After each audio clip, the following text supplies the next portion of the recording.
네, 여러분, 네, 반갑습니다. 안녕하세요. 하여튼, 최근에 프로젝트를 하나 시작했어요. 그 계기가 된 게 어느 한 권의 책인데, 자, 부동산 책을 한번 읽어드려야 되겠다. 최근엔 부동산 책들이 상당히 좋아졌어요. 예전에 제가 부동산 초기 때만 해도 정말 뭐 거의 한 20년 전, 뭐 25년 전 뭐 이런 거 따진다 하면 거의 뭐 개론 정도? 개론 정도? 뭐 미래가 어떻게 된다 이건 뭐 꿈도 못 꾸고. 그런데 이제 그러면서 우리나라가 많이 정보도 축적되고 또 공부도 많이 하고 또 부동산을 보는 사람이 워낙 많으니까 관심들이 높아질 거 아닙니까? 일종의 시장이 형성이 됐어요. 형성이 됐어요. 그러니까 부동산 예측 시장이라고 해야 될까? 그런 게 형성이 돼가지고 그런 걸 또 얘기를 잘하면 또 책도 잘 팔리고 뭐 강의도 할 수 있고 등등 그렇습니다. 근데 뭐 제 고수라고 해야 될까요? 일단 최진기님 책을 한번 골라봤습니다. 최진기님 책을 골라봤는데 이분은 이런 거예요. 한마디로 이렇게 얘기하십니다. 어떤 거냐? 대한민국 부동산에 대한 갑론을박에 대해서 팩트체크를 한번 하겠다. 갑론이 있어. 폭락한다. 언론이 있어. 아니다. 상승한다. 그래서 이분에 대해서 누구 편도 들지 않고 객관적인 시선으로 볼 수 있는 눈. 여러분 그런 눈이 있다면 사고 싶으시죠? 바로 이 책이 조금 그런 것을 좀 도와주지 않을까. 완전히 물론 다 읽고 나면 뭐 좀 다 알고 있는 것 같은데 하십니다. 그러나 몇 가지 컨셉은 정말 여러분들이 참고해야 될 만한 내용이라서 한번 짚어보겠습니다. 자, 최진기님은 인문학 대중의 선두주자입니다. 고려대학교 사회학과, 한림대학원 사회학과, 철학, 역사, 경제, 사회, 금융, 뭐 각가지 방면에 진짜 알기 쉽게 자기만의 스타일로 대중하게 전하는 명강사입니다. 그래서 이거예요. 자, 앞으로 부동산 시장은 어떻게 될까? 사야 될까? 말아야 될까? 이 두 개의 내용에 대해서 설명하겠다는 얘기죠. 또 근데 이 두 개에 대해서 말하는 게 많이 있죠? 자, 사야 된다. 사지 말아야 된다. 올라간다. 내려간다. 이런 답을 한번 팩트 체크 한번 해보겠다는 얘기예요. 그래서 이 책의 결론준 주장인 이걸 먼저 제가 아마 까버릴게요. 뭐 스포일러? 뭐 그런 걸 볼 수도 있죠. 앞으로 부동산 시장 사야 되냐 말아야 되냐 이 답은 정부에게 물어봐요. 정부에게. 그래서 여기 앞에 부분은 상당 부분이 자, 뭐 시장을 이기는 정부 없다. 시장을 이기는 정책이 없다. 이게 아니라는 얘기예요. 그래서 역시 인문학자답게 역사적 사실을 많이 듣습니다. 자, 예를 들어서 뭐 갑론이 있어요. 뭐 폭락, 뭐 인구론적, 인구론, 고령 인구 있으니까 가격 떨어진다. 뭐 경제 인구 떨어지니까 부동산 가격 떨어진다. PIR, 소득 대비 부동산 가격. 자, 이 PIR이 뭐 몇 배니 너무 비싸다. 그래서 떨어진다. 뭐 정책 정말 호들갑 많이 떨죠? 뭐 세금 폭탄이다. 뭐 돈 있는 사람만 죽게 만드는 거냐. 저소득층은 내재 마련은 안 되는 거냐. 뭐 이런 거죠. 자, 상승론은 가구 수가 증가될 것이다. 아직 우리나라 부동산 많이 안 올랐어.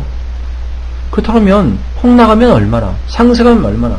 이런 부분들이 알고 싶은 거죠. 네, 바로 우리가 알고 싶은 것을 여러 가지 알기 쉽게, 심플하게 상당히 좋습니다. 자, 그러면 이제 시장을 이기는 정부 없다? 네, 있다는 얘기입니다. 최진기 씨 얘기로는 있어. 자, 그래서 왜 이길 수 있는지 우선 역사적 사례부터. 자, 미국의 1922년은 금주법, 초범 징역 6개월, 1,000달러 벌금. 그러니 어떻게 됐어요? 마피아가 번성합니다. 자, 이슬람 정부 술 먹지 마라 이거죠. 금주예요, 금주. 근데 미국은 금주법이 결국은 폐지됐죠? 지금 어떻습니까? 이슬람교, 전 세계 인구의 4분의 1이 술을 안 먹지 않습니까? 일부는 뭐, 먹을지라도. 예, 이건 뭐냐? 뭐, 종교 때문에? 아닙니다. 이 책에서는, 이슬람 정부는 신정일치를 하기 때문에 그렇다는 얘기죠. 결국 이것도 정부 아니겠습니까? 또, 부동산 지면에, 부동산 광고 비율을 상당히 많이 얘기하는데요. 자, 이런 얘기입니다. 정말, 부동산, 자, 2015년 상반기 기준으로 건설업종 광고 집행 금액이 87.5%가 포털 사이트에 사용되고 있다. 이야, 2017년 기준 4,503억 원의 광고비가 투자된다. 부동산 광고 지면. 자, 부동산 가격의 영향 안에서 자유로운 대한민국이 있나요? 없겠죠. 신세대까지, 인터넷 신세대까지. 그렇습니다. 그래서 어둡게 표현을 안 할 겁니다. 어둡게. 특히 경제신문, 한국경제 같은 경우는요, 네, 매경이냐, 대부분 다 대기업 광고비로 먹고 사는 겁니다. 대기업 치고 건설업종 안 끼고 있는 데가 있나요? 없잖아요. 네. 대기업 치고 땅 안 가지고 있는 사람 있나요? 없잖아요. 네, 그렇습니다. 그래서 뭔가 어떻게 생각하면은 뭔가는 이런 부분도 감안을 해야 된다는 얘기죠. 자, 그러면 다음 페이지. 자, 그리고 또 역시 또 중성주의 역사서입니다. 아담 스미스가 본 연구. 자, 늘 정부가 시장을 이기는 거예요. 정부가 가격 통제하고 정부가 수출 관세 높여하고 그러니까 무역 자유주의를 부르짖는 거죠. 그래서 중성주의는 국제 경력이 떨어진 국내 생산업자와 정부가 결탁한 사물이라는 얘기예요. 그래서 정경유착을 비판하고 자유로운 시장에 의해 자원의 효율적 배분을 만들고자 했던 사람이랍니다. 그렇죠? 아담 스미스. 보이지 않는 선. 자, 그래서 또 이런 얘기를 합니다. 시장을 이기는 정부. 참, 시장이 이기는 정부. 이 얘기를 하면서 일본도 잃어버린 10년을 정부의 정책에 의해서 극복한 거다. 그래서 시장을 끌어올린 거다. 전기, 수도, 담배, 휘발유, 정부가 가격 조정할 수 있는, 시장을 지배할 수 있는 게 얼마나 많냐. 이런 얘기예요. 여러 가지 얘기도 나옵니다. 흥선대원구도 나오고, 뭐 로베스 피에르도 나오고 등등. 자, 이런 것은 쭉쭉 넘어가겠습니다. 자, 또 부동산 정책 우리나라 뭐 힘들다 그러는데 싱가포르 같은 거 얘기합니다. 인구 밀도 3위. 3위. 인데도 불구하고 인구 밀도가 3위인데도 불구하고 싱가포르는 자가 점유율이 자기 집에서 자기가 사는 거예요. 주택 보급률은 104.1%고 자가 점유율이 90.7%예요. 자, 이거는 부동산 시장을 정부가 좌지우지 하기 때문에 그런 거예요. 자, 싱가포르는 국내 79%가 공공주택에 산답니다.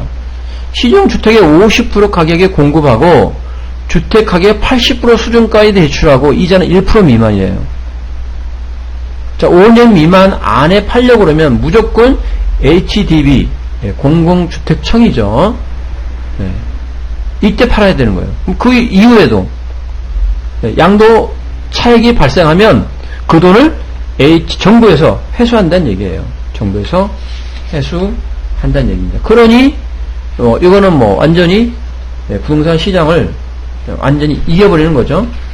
자, 모든 것을 부동산 시장을 시장에 맡겨라 라고 시장주의자 자처하는 사람들도 정말 반시장주의적인 정책을 쉽게 내놓는다는 얘기죠.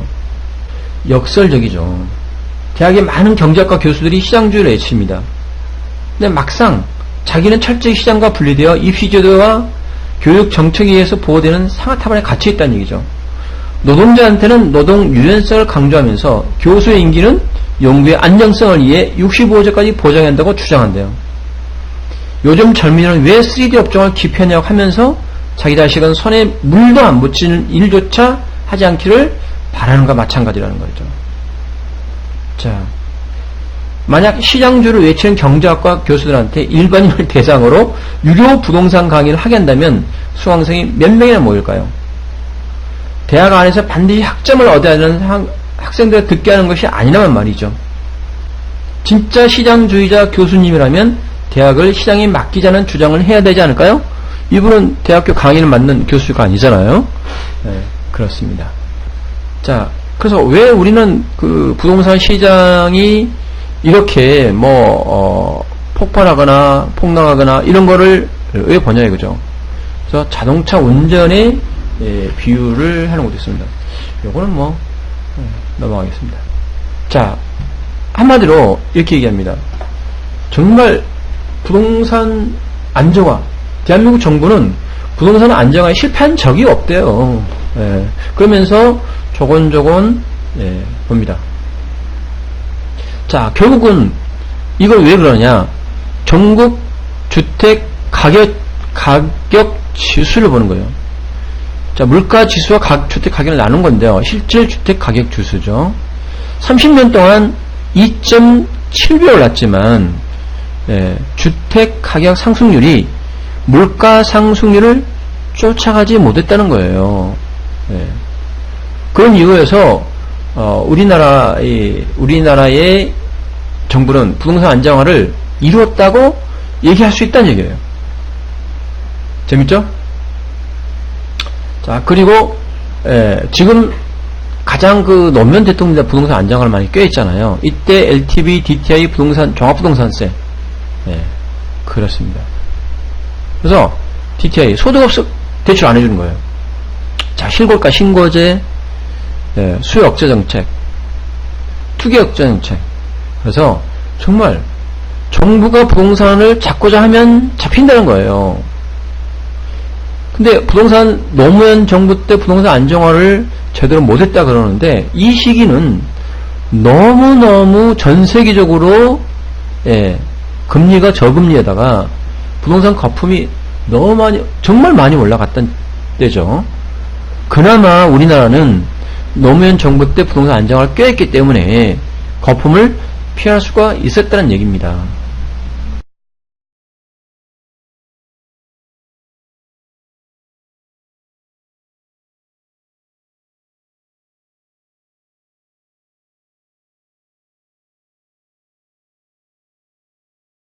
정말 대선 총선 때도 말이죠. 서울 지역 뉴타운 광풍이 일어났죠.